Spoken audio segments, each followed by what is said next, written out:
The very first document to direct how the United States should be governed was the Articles of Confederation and Perpetual Union. In the summer of 1776, with the Revolutionary War raging, Congress urgently needed to create a functioning government.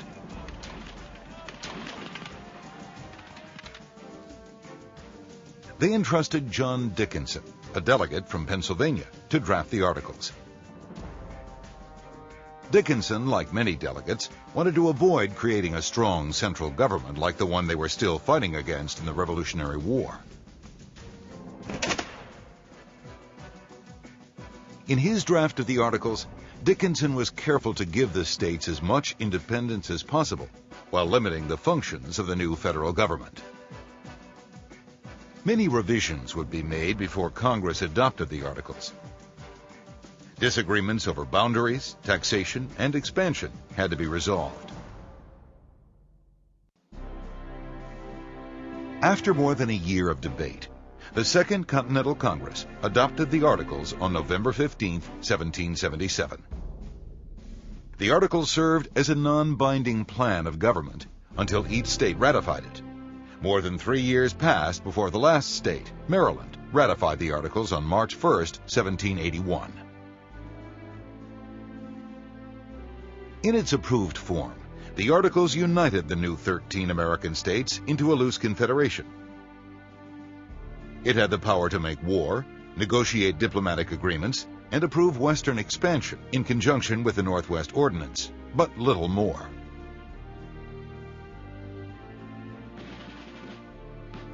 The Articles were intended to create a weak national government designed to deal only with an immediate crisis. But following the conclusion of the War of Independence and the emergence of new priorities, its many inadequacies became obvious.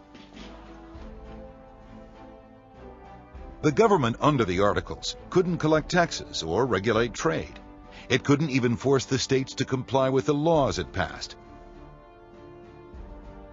It's no wonder that George Washington described the government created by the Articles as little more than the shadow without the substance.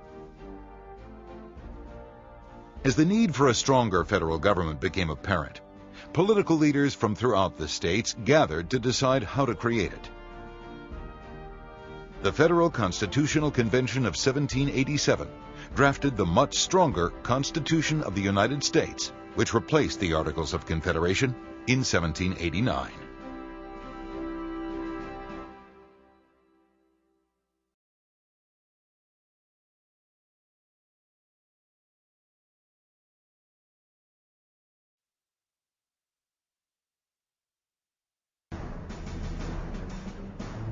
The Constitution is the foundation of the U.S. government. It establishes how the government is formed and how laws are passed. It also lays out the basic rights of American citizens. It's the oldest federal constitution in existence. It was framed by a convention of delegates who met in Philadelphia in May 1787. Originally, they intended only to revise the Articles of Confederation. But with the states newly independent, it became clear by mid-June that they needed a new and better defined government to keep them united.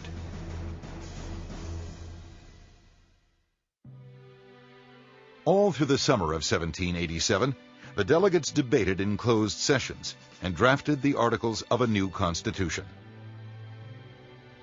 The Virginia Plan, drafted chiefly by James Madison, became the unofficial agenda for the convention. It favored the interests of the larger states. It proposed a bicameral legislature with representation based on state population, an executive chosen by the legislature, and a judiciary with life terms of service. The smaller states strongly opposed this plan. William Patterson of New Jersey offered an alternative proposal, the New Jersey Plan. It gave one vote per state in one legislative body. To resolve the differences between the two plans, Roger Sherman of Connecticut brokered what became known as the Great Compromise. It proposed that the House of Representatives would represent the population, the Senate would represent the states, and an elite group of electors would select a powerful president. In this spirit of compromise, the convention created the federal government that exists today. The convention adopted the Constitution in its original form on September 17, 1787. It went into effect a year later, when New Hampshire became the 9th state to ratify it.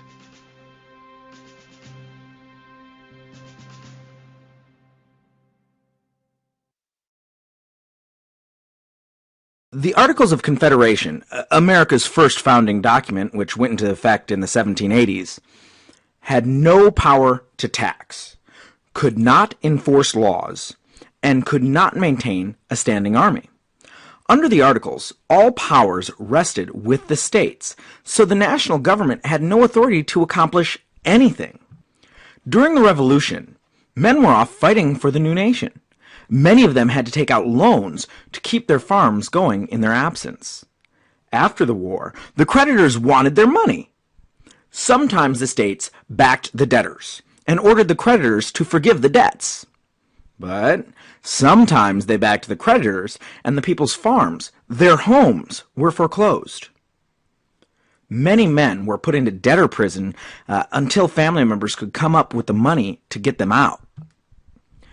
The new nation was in a horrible crisis with inflation.